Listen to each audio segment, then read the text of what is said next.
Centripetal force किसको बोलते हैं?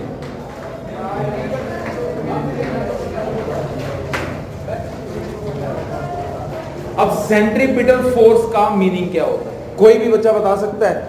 आप लोगों ने छोटे होते वक्त वो लट्टू वगैरह घुमाए थे, घुमाते हो ना लट्टू, उसमें क्या करते हैं, उसको आप ऐसे ट्विस्ट करके छोड़ देते हो, वो नीचे घूमना शुरू कर देते हैं। ऐसी एक पोजीशन होती है इसको ट्विस्ट करने की, ये वो ऊपर से छोड़ा, उसके नीचे टिप पे वो घूमना शुरू हो गया। इसका मतलब साफ है कि कोई ना कोई फोर्स तो हमने लगाई। अगर इस चौक को मैं ऐसे करके छोड़ूंगा तो ये चौक तो सीधा नीचे गिरेगा, ठीक है। इसमें मतलब दो कंडीशन है। एक कंडीशन तो है कि बॉडी को घूमना है, और उसको घुमाने के लिए जो फोर्स लगाते हैं उस फोर्स को सेंट्रीपिटल फोर्स बोलते हैं। समझ आ गया? कौन सी फोर्स को सेंट्रीपिटल फोर्स बोलेंगे? वो फोर्स जो बॉडी को सर्कल में घुमाने के लिए लगाई जाएगी, हम उस फोर्स को सेंट्रीपिटल फोर्स बोलेंगे, ठीक है। अब ये फोर्स होती क्या है? हम इसमें दो वर्ड्स का इस्तेमाल करेंगे, the force towards the centre and along the radius। इसमें हमने लिखा एक फोर्स है जो टुवर्ड्स द सेंटर है।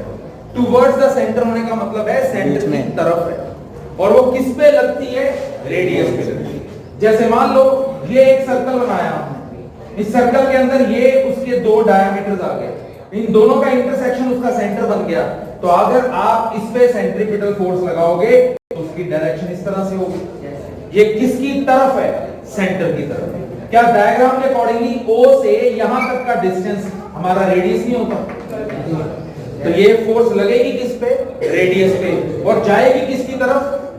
सेंटर। ऐसी फोर्स कौन सी फोर्स होती है? सेंट्रीपिटल। अब आया सभी को? तो पेपर में आप दोनों डेफिनेशन लिख सकते हो। एक ऐसी फोर्स जो बॉडी को सर्कल में चलाने के लिए काम करती है, वो सेंट्रीपिटल फोर्स होती है। दूसरा आप ऐसे कह सकते हो, ये फोर्स रेडियस पर लगती है और सेंटर की तरफ लगती है। समझ आ गया? रेडियस पर लगना मतलब अलोंग द रेडियस, और सेंटर की तरफ लगना मतलब टुवर्ड्स द सेंटर। अब क्वेश्चन ये पुट अप होता है, ये फोर्स लगाने की जरूरत पड़ती क्यों? हम जब भी एक बॉडी को सर्कल में चलाते हैं तो वो बॉडी हर पॉइंट के बाद अपनी डायरेक्शन बदलती है, ठीक है। जब भी एक बॉडी सर्कल में चलती है, जैसे ये बॉडी सर्कल में चल रही है, तो सर्कल में चलते वक्त वो यहां से शुरू हुई, तो पहले ये डायरेक्शन थी, उसके बाद उसकी ये डायरेक्शन है, उसके बाद उसकी ये डायरेक्शन है, फिर ये डायरेक्शन है। तो हर पॉइंट पर डायरेक्शन बदलनी पड़ेगी।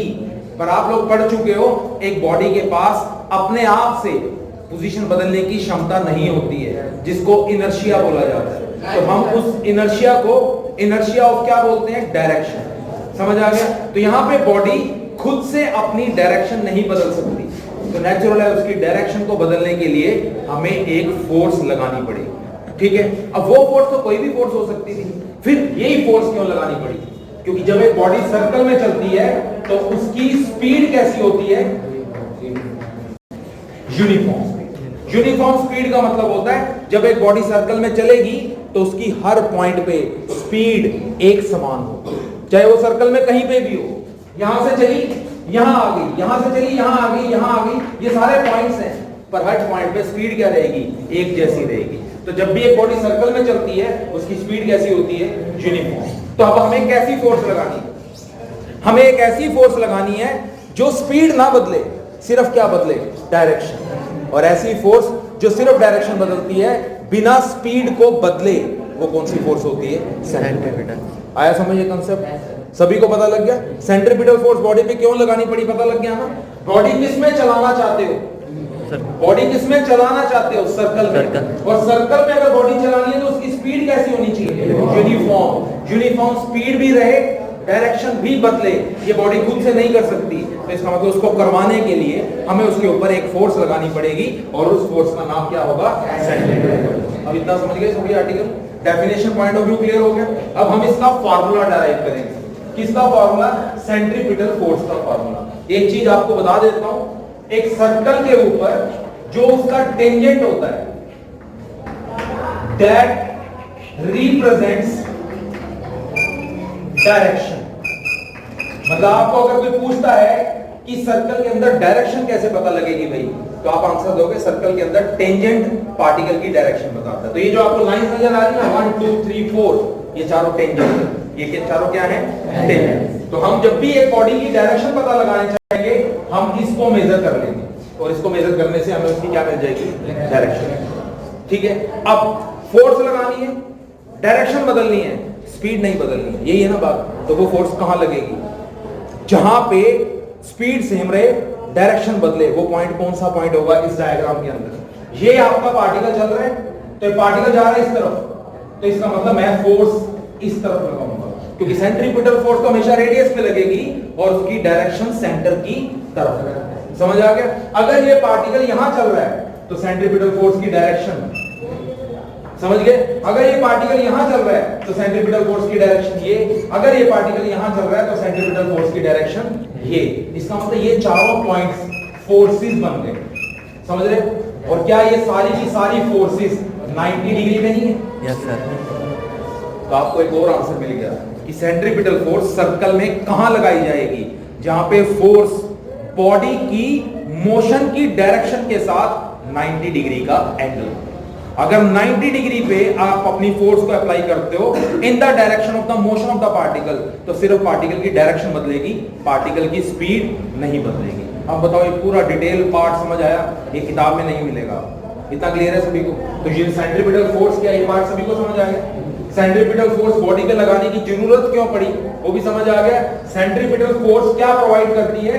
It provides change in the direction without any change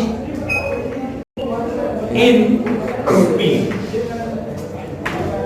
clear हो गया? ठीक है, अब इसके साथ एक और फोर्स है, और उस फोर्स का नाम क्या है? उस फोर्स का नाम है सेंट्रीफ्यूगल फोर्स। ये था सेंट्रीपिटल, वो क्या है? सेंट्रीफ्यूगल। एक धागा लिया, एक धागे के आगे पत्थर बांध दिया, धागे को पकड़ के घुमाना शुरू किया, पत्थर घूमने लगा। इस टाइम आपका हाथ धागे की मदद से पत्थर की तरफ फोर्स लगा रहा है, इसी वजह से पत्थर घूम रहा है। तो वो फोर्स दोनों में से कौन सी होगी? सेंट्रीपिटल। अभी तो बोला जो फोर्स सेंटर की तरफ लगेगी वो कौन सी फोर्स होगी? सेंट्रीपिटल। तो पत्थर घूमने लगा, पर पत्थर अपने आप को बैलेंस रखने के लिए हमारे हाथ पे वापस फोर्स लगाएगा, और वो फोर्स उसकी कौन सी फोर्स कहलाएगी? Centrifugal force. समझ आ गया? कई बार होता नहीं है, घुमाने लगे, पत्थर धागे से निकल गया। क्यों निकला? इसका मतलब पत्थर भी कोई फोर्स लगा रहा है, और वो मेरे साथ बैलेंस नहीं हुई तो पत्थर धागा छोड़ के निकल गया। तो ये कंसेप्ट दिखाता है कि एक बॉडी को जब हम घुमाते हैं तो दो तरह की फोर्सेस होती हैं। एक फोर्स सेंटर की तरफ, एक फोर्स सेंटर से अवे। जो फोर्स सेंटर की तरफ लगती है वो सेंट्रीपिटल फोर्स कहलाती है, और जो फोर्स सेंटर से अवे जाती है वो सेंट्रीफ्यूगल फोर्स कहलाती है। ठीक है, दोनों में कॉमन है, दोनों की दोनों रेडियस पर ही लगती है, दोनों की दोनों रेडियस पर लगेगी। अगर मैं सेंट्रीफ्यूगल फोर्स को बताऊं तो ये सेंट्रीफ्यूगल फोर्स का डायरेक्शन होगा, कहां हो गया? सेंटर से अवे हो गया। ये अगर डायरेक्शन देखें तो सेंटर की तरफ हो गया, बट है तो यहां से यहां तक ये भी रेडियस था, ये भी यहां से यहां तक रेडियस, दोनों रेडियस पे लगेंगी, बट एक की डायरेक्शन अंदर की तरफ, एक की डायरेक्शन बाहर की तरफ। तो क्या मैं ऐसे नहीं कह सकता दोनों फोर्सेस न्यूटन के लॉ को मान रही है? अगर ये फोर्स लगाएंगे तो इस फोर्स को हम क्या बोलेंगे? एक्शन। अगर ये उस पे वापस फोर्स लगाएगा तो ये उसका क्या होगा? रिएक्शन। रिएक्शन। अगर एक ही लाइन पे ये दोनों ऐसे दिखाई देंगी तो है तो बराबर है, पर एक दूसरे से ऑपोजिट है। क्या एक न्यूटन का तीसरा लॉ नहीं था? हर एक्शन के लिए इक्वल और ऑपोजिट रिएक्ट। अब बताओ सभी को समझ आ गया सेंट्रीपिटल एंड सेंट्रीफ्यूगल फोर्स?